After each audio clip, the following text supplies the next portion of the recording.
Lionel Messi Ballon d'Or Rob ചെയ്യുന്ന ഒരു photo ലിസാൻഡോ Martinez അദ്ദേഹത്തിന്റെ ഇൻസ്റ്റഗ്രാം പേജിൽ സ്റ്റോറി വെക്കുക. അങ്ങനെ സംഭവിക്കാനുള്ള സാധ്യതയുണ്ടോ? എന്നാൽ അങ്ങനെ സംഭവിച്ചിട്ടുണ്ട്. ഇന്ന് ലയണൽ മെസ്സി ഒരു തീഫിന്റെ വേഷമിട്ട് ബാലൻഡോർ കൈ പിടിച്ചിട്ടുള്ള ഇമേജ് ലിസാൻഡ്രോ മാർട്ടിനസിന്റെ ഇൻസ്റ്റഗ്രാം സ്റ്റോറിയിൽ പ്രത്യക്ഷപ്പെട്ടു. അത് വലിയ രീതിയിലുള്ള വിവാദങ്ങൾക്ക് തുടക്കമിട്ടിട്ടുണ്ട്. ഇപ്പൊ അതിന് വളരെ കൃത്യമായിട്ടുള്ള എക്സ്പ്ലനേഷൻ ലഭിച്ചിട്ടുണ്ട്. അതായത് ലിസാൻഡ്രോ മാർട്ടിനസ് പറയുന്നത് എന്റെ അക്കൗണ്ട് ഹാക്ക് ചെയ്യപ്പെട്ടിട്ടുണ്ട്, ഹാക്ക് ചെയ്തിട്ടുള്ള ആളാണ് ഈ രീതിയിലുള്ള പോസ്റ്റ് ഇട്ടതെന്നാണ് അദ്ദേഹം പറയുന്നത്.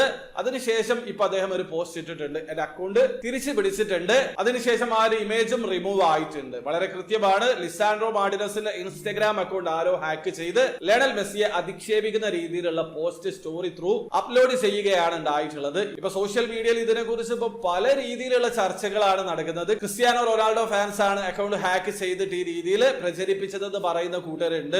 ഇനി മറ്റൊരു കൂട്ടര് ലിസാൻഡ്രോ മാർട്ടിനസ് തന്നെയാണ് ഈ ഒരു പോസ്റ്റ് ഇട്ടിട്ടുള്ളത്, അദ്ദേഹം ലെജൻഡ് ആണ്, ഈ രീതിയിലൊക്കെ കളിയാക്കുന്നുണ്ട്. ഏതായാലും സത്യം ഇതാണ്, ലിസാൻഡ്രോ മാർട്ടിനസിന്റെ അക്കൗണ്ട് ഹാക്ക് ചെയ്യപ്പെടുകയാണ് ഉണ്ടായിട്ടുള്ളത്.